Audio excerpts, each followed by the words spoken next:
சுபிக்கு தள்ளி வையா. Hello friends, இன்னைக்கு நம்ம சுபி கிச்சன்ல முருங்கைக்கீரை பொரியல் எப்படி செய்யலாம்னு வாங்க பார்க்கலாம்.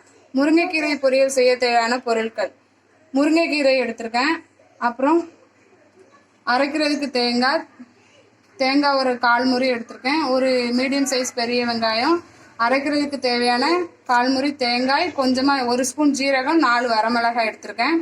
தாளிக்கிறதுக்கு தேவையானது 1 ஸ்பூன் கடுகு, கொஞ்சமாக பெருங்காய பொடி, தேவையான அளவு உப்பு, தேவையான அளவு எண்ணெய். இப்போ வாங்க எப்படி செய்யலாம்னு பார்க்கலாம்.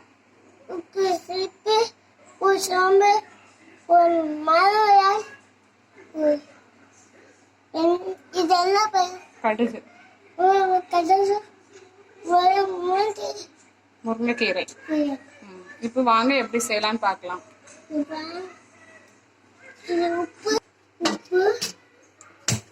ஃபர்ஸ்ட் கொஞ்சமா முருங்கைக்கீரையை வேக வச்சு எடுத்துக்கலாம்.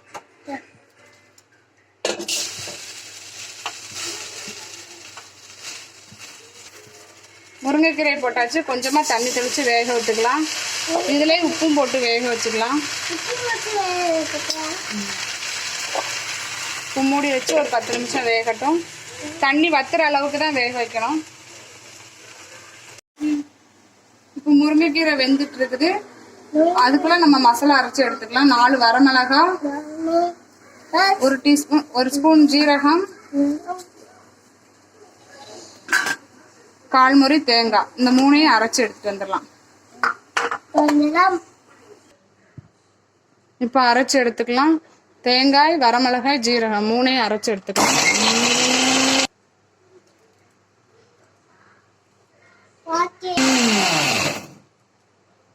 இந்த அளவுக்கு கொரகொரப்பா இருக்கணும், ரொம்ப மைய அரைச்சிட வேண்டாம். இப்போ இந்த சைடு கீரை வெந்துட்டு இருக்குது, அதுக்குள்ள நம்ம இந்த சைடு தாளிப்பு ரெடி பண்ணிடலாம். கீரைக்கு தேவை 2 ஸ்பூன் எண்ணெய் ஊற்றிக்கோங்க.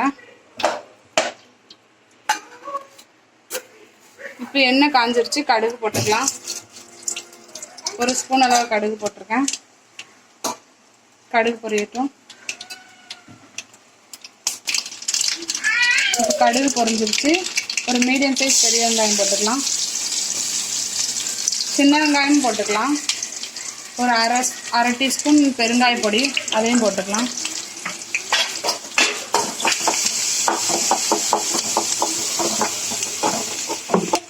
வெங்காயம் இந்த அளவுக்கு வதங்கினா போதும்.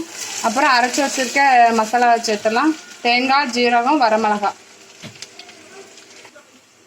மசாலா கொஞ்சம் எண்ணெயில் போட்டு நல்லா ஃப்ரை பண்ணிக்கோங்க. மசாலாவுக்கு தேவையான கொஞ்சமாக உப்பு போட்டுக்கோங்க.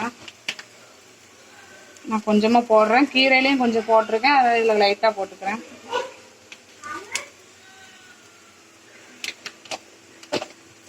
போட்டு நல்லா கிண்டிடுங்க. இப்போ தாளிச்சு வச்சிருக்க மசாலாவை கீரையில் போட்டுக்கலாம்.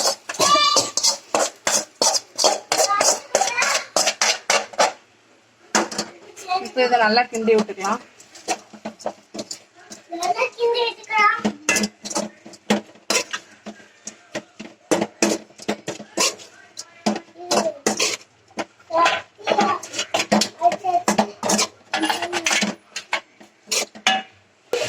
மசாலா போட்டு கிண்டியாச்சு. ஒரு 5 நிமிஷம் விட்டுருங்க. நல்லா தண்ணிலாம் வத்துற அளவுக்கு விட்டுருங்க. இப்போ முருங்கைக்கீரை பொரியல் ரெடி ஆயிடுச்சு.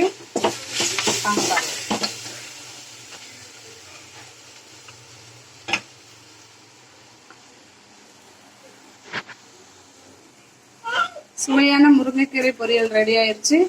இந்த வீடியோ உங்களுக்கு பிடிச்சிருந்ததுன்னா லைக் பண்ணுங்க, கமெண்ட் பண்ணுங்க, ஷேர் பண்ணுங்க, மறக்காம சப்ஸ்கிரைப் பண்ணிருங்க. தேங்க்யூ.